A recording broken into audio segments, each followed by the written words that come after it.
নমস্কার বন্ধুরা, জিজিএইচ food corner থেকে আপনাদের স্বাগত। আজ আমি একঘেয়ে ফুলকপির থেকে রেহাই দেওয়ার জন্য একটা এমন রেসিপি করব যাতে মশলা খুব কম দেব, সবজি বেশি এবং স্বাস্থ্যকর। একদম নতুন প্রসেসে যেই সব বাচ্চারা এই রকম সবজি খেতে চায় না, তাদের আপনারা অনায়াসেই কিছু সবজি খাইয়ে দিতে পারেন। ওরা জানতেই পারবে না বা বুঝতেই পারবে না যে কী খেলো। তো চলুন দেখে নিন। প্রথমে আমি ফুলকপিগুলো ছোট ছোট টুকরো করে কেটে জলে ভাপাতে বসিয়ে দিয়েছি। আর এখানে বিন, গাজর, টমেটো, মটরশুঁটি আমি নিয়েছি। 1 ইঞ্চি আদা এবং পরিমাণ মতো কাঁচা লঙ্কাও নেওয়া আছে, কাঁচা পাকা লঙ্কা। তো আপনারা চাইলে শুকনো লঙ্কাও দিতে পারবেন। আমি সামান্য কাশ্মীরি ব্যবহার করব, তবে চলুন আগে দেখে নিই। তো ফুলকপিটা কিছুটা ফুটে যাওয়ার পর আমি পরিমাণ মতো লবণ দিয়ে ভালো করে হালকা হাতে নেড়ে নিলাম, একটু হালকা করে। জাস্ট সফট হওয়া অবধি অপেক্ষা করতে হবে। কচকচ করলে ফুলকপি এই রেসিপিটি ভালো লাগবে না। তো জলটা ছেঁকে ছাঁকনিতে নামিয়ে নিয়েছি। এবার পরিমাণ মতো লবণ, সামান্য একটু হলুদ এবং কাশ্মীরি চিলি পাউডার দিয়ে দিতে হবে।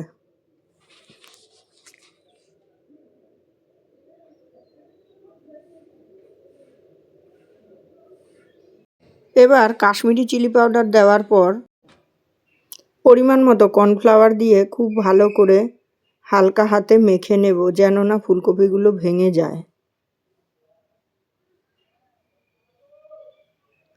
আপনারা চাইলে কোয়ান্টিটি বেশি থাকলে আরও বেশি করেই কর্নফ্লাওয়ার দেবেন, তবে আমি এখানে 1-1.5 চামচের মতো কর্নফ্লাওয়ার দিয়ে দিয়েছি।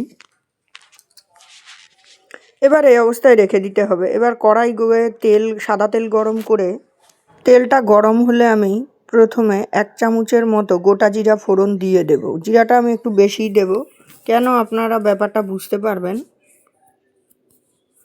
তারপর আমি সব সবজিগুলো দিয়ে দেব।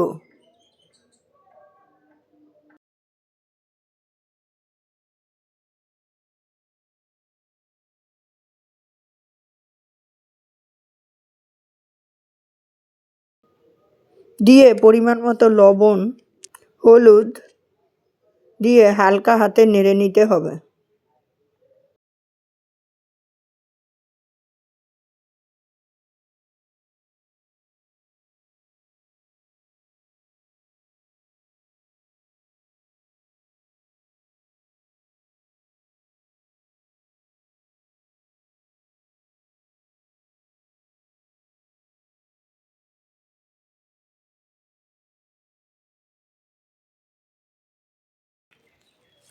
আমি অলরেডি একটা গ্রাইন্ডারে ব্ল্যাক পেপার পাউডার গুঁড়ো করেছিলাম, সামান্য একটু রেখেছিলাম তো এই রান্নাটায় দেওয়ার জন্য। এবার ভেজে রাখা সবজিগুলো ওই ব্ল্যাক পেপার যে গ্রাইন্ডারে রেখেছি তাতে দিয়ে দেব।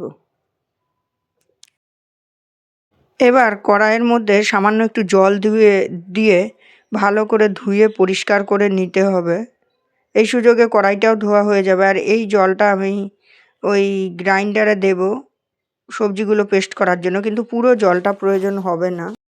এবার কড়াইটা ধুয়ে আমি বসিয়েছি। শুকনো হওয়ার পর আমি সামান্য একটু সাদা তেল আবার দিয়ে দিলাম। তেলটা হালকা গরম হয়ে গেলে ফুলকপি ম্যারিনেট করাটা দিয়ে হালকা করে ভেজে নেব।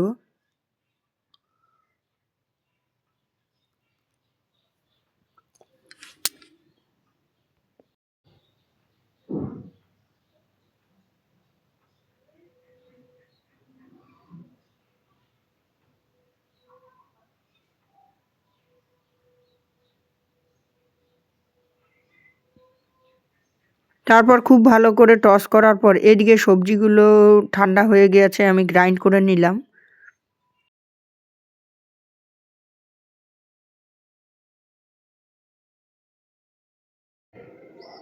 ফুলকপিগুলো এক সাইডে রেখে সামান্য একটু বাটার দিয়ে তাতে কাশ্মীরি চিলি পাউডার দিয়ে দেব পরিমাণ মতো। দিয়ে হালকা করে জাস্ট বাটার এবং কাশ্মীরি চিলি পাউডারটাকে নেড়ে নেব। নিয়ে পেস্ট করে রাখা মশলাটা দিয়ে দেব। গ্রাইন্ডার ধুয়ে আরেকবার জল দিয়ে দেব। লবণ আমি আর আলাদা করে দিচ্ছি না, আমি ফুলকপি সেদ্ধর সময় লবণ দিয়েছি, ফুলকপি কোটের সময় লবণ দিয়েছি যখন ম্যারিনেশন করেছি, আর সবজিতেও লবণ দেওয়া আছে। এবার গ্রাইন্ডার ধুয়ে জল দিয়ে হালকা হাতে মশলাটাকে পেস্টটাকে নেড়ে নিতে হবে।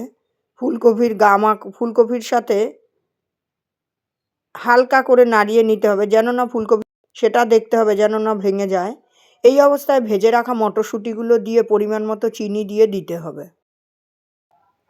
দিয়ে পরিমাণ মতো দুধের সর দিতে হবে। আপনাদের ঘরে যদি ক্রিম থাকে আপনারা ক্রিম ব্যবহার করবেন, এটা আমার ঘরে ক্রিম ছিল না বলে আমি দুধের সর ব্যবহার করলাম।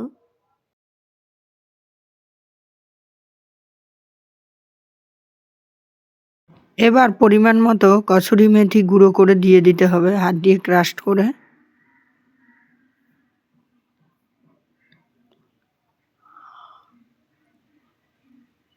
তারপর হালকা হাতে নেড়ে নিতে হবে যেন ফুলকপিগুলো ভেঙে না যায়, সেটা নজর রাখতে হবে।